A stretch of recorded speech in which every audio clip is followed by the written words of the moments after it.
Olá para todo mundo, sejam todos muito bem-vindos, estamos de volta aqui no meu canal com um novo vídeo. Bem, vamos passar das introduções, vamos começar a falar da coisa boa. Já que agora vocês conhecem mais ou menos os meus gostos para livros, e sendo que eu já fiz um vídeo sobre um dos meus livros favoritos, eu achei que agora era justo que eu fizesse um outro vídeo sobre o meu outro livro favorito. Não é o meu segundo livro favorito. Eu gosto demais desse livro para dizer que é o meu segundo favorito. Esse livro é o processo. Esse livro é o processo. Esse livro é o. Desculpa, mais uma vez. O meu outro livro favorito.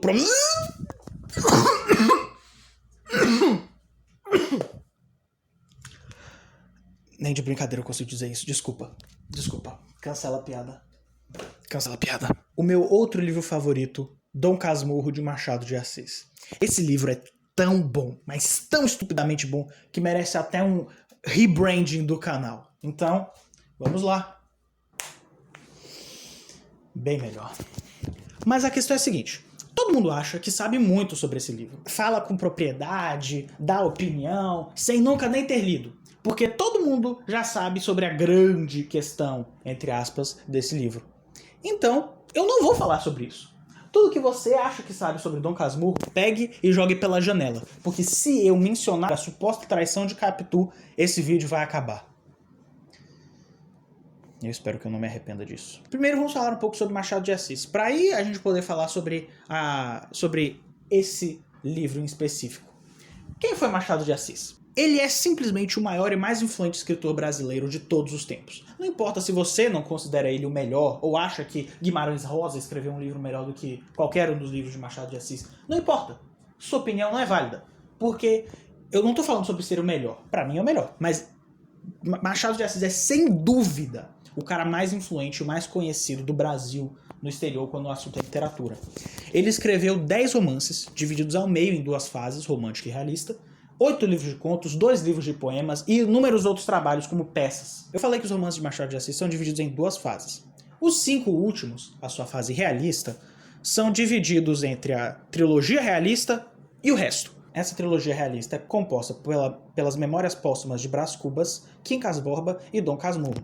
E essa trilogia é considerada a magnum opus, a obra-prima de Machado de Assis. Apesar de eles serem uma trilogia, só 2 deles compartilham o universo. A finalização dessa trilogia, Dom Casmurro, só é conectada pela sua temática crítica e realista das ideias de sociedade da época. E também Ok, essa foi quase. Mas eu não falei. Dom Casmurro segue a história de Bento Santiago, o vulgo Bentinho, contada por ele mesmo na sua velhice merecidamente triste, solitária e depressiva. O grande conflito do início da narrativa envolve uma promessa feita pela mãe de Bentinho, Dona Glória. Antes do nascimento de Bentinho, Dona Glória já havia tentado engravidar e tinha tido um aborto espontâneo. Então, antes de Bentinho nascer, ela prometeu a Deus que se ela tivesse um filho, ela o daria à igreja para ser um padre. No entanto, quando Bentinho começa a crescer, surge um pequeno grande problema para esse plano de Dona Glória. Bentinho se apaixona por Capitu e eles são muito lindos juntos. De verdade, apesar de todo mundo saber que eles não ficam juntos, esse romancezinho de infância deles é surpreendentemente adorável. É muito bonitinho. E você, às vezes, perde a noção do que o livro é sobre. Apesar disso ser só uma preparação para a subversão das suas expectativas, a relação de Bentinho e Capitu é um dos pontos altos do início do livro. Todas as interações deles são muito fofas. O beijo na casa, o momento em que eles juram seu amor um pro outro, é tudo muito clichê, mas é muito legal. E com esse momento, esse romance de Capitu e Bentinho, surge a primeira oportunidade de Machado de Assis revelar uma das suas críticas sobre as pessoas da época. Especificamente, uma crítica religiosa. É bem óbvio o paralelo entre a história de Dona Glória e Bentinho e o relato bíblico de Ana e Samuel. Ambas as mães, antes estéreis, prometeram que, se tivessem um filho, eles o dedicariam para Deus. No entanto, só uma fez isso realmente com a intenção de cumprir a promessa. Bentinho revela na sua narração que o verdadeiro plano da sua mãe era que o pai dele impedisse ela de tornar o primogênito um padre, anulando assim a promessa dela sem nenhum tipo de culpa. Mas esse plano foi pro saco quando o pai de Bentinho morre ainda na infância dele. Esse paralelo bíblico serve bem para relevar a percebida hipocrisia e comodismo religioso na época. Aposto que você não viu isso quando leu esse livro, não é?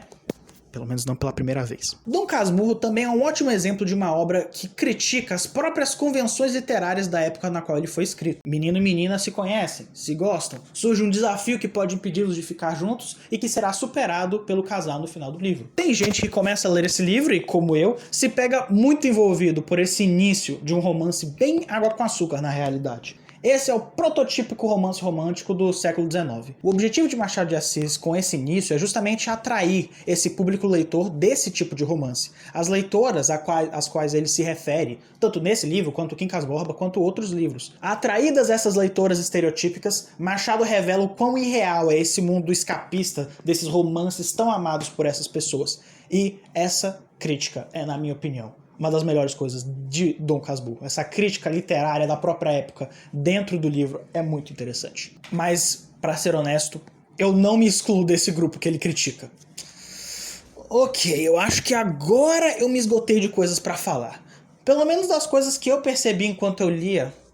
A menos que eu fale sobre os personagens. Ok, os personagens desse livro são todos, ou pelo menos a maioria, algum tipo de crítica a um estereótipo da época. Ou pelo menos é assim que eu interpreto. Primeiro nós temos Dona Glória, que nós já falamos um pouco. Então vamos para os figurantes, ou pelo menos os personagens menos importantes. Um outro personagem que está presente no início do livro para dificultar a junção do casal é o grão-mestre dos patéticos, José Dias. A participação de José Dias na história de Capitu e Bentinho é tão destacada que a ocasião que serve de ponto de partida para as memórias de Bento mais velho é a denúncia feita por ele da relação dos jovens no capítulo 3. José Dias é um personagem extremamente patético. Sem brincadeira, eu não acho que tem uma característica dele que é puramente boa, sem ter, tipo assim, alguma consequência ou alguma condição. O jeito prolixo dele de usar superlativo, o fato dele ser um agregado explorando a família de Bentinho, a obsessão dele de levar Bentinho numa viagem da Europa, a homeopatia, todo ele parece ser uma exposição das obsessões mais patéticas e ridículas da época. Além dele, tem mais dois personagens menores que eu quero falar sobre. O primeiro é o pai de Capitu, o bom, grande, pequeno e covarde Sr. Pádua. Ok, o que ele é uma crítica? Ele é uma crítica do quê? Ele é uma crítica da burocracia do Brasil Império... Bem, ele é um funcionário público do Ministério da Guerra. Ou pelo menos ele era, durante um pequeno magistrado interino, no qual ele se agarra durante toda a vida, fingindo que ele é um baita funcionário importante. O que? Uma aparência de importância? O Império era obsoleto? As instituições ruins? Eu não sei. Talvez seja tudo isso, talvez não seja nada. A segunda, na verdade, terceira e última personagem que eu vou querer falar é Capitu mesmo. Vocês realmente acharam que eu não ia falar sobre ela? Vocês não estão prontos pra saber a verdade sobre a... E vocês não entendem! Vocês... Olá, amigos. Eu sou o Karim do Futuro. Depois que eu falei sobre aquilo, eu acabei exagerando um pouco. Bem, Karim do passado acabou ficando tão empolgado que acabou esquecendo de gravar a finalização do vídeo. Então, se você gostou desse vídeo e ficou impressionado pela quantidade de coisa que eu consegui falar sem apelar para o clichê, por favor, dê um like, se inscreva e compartilhe esse vídeo para seus amigos. Então, agora, nos vemos na próxima. Tchau, tchau.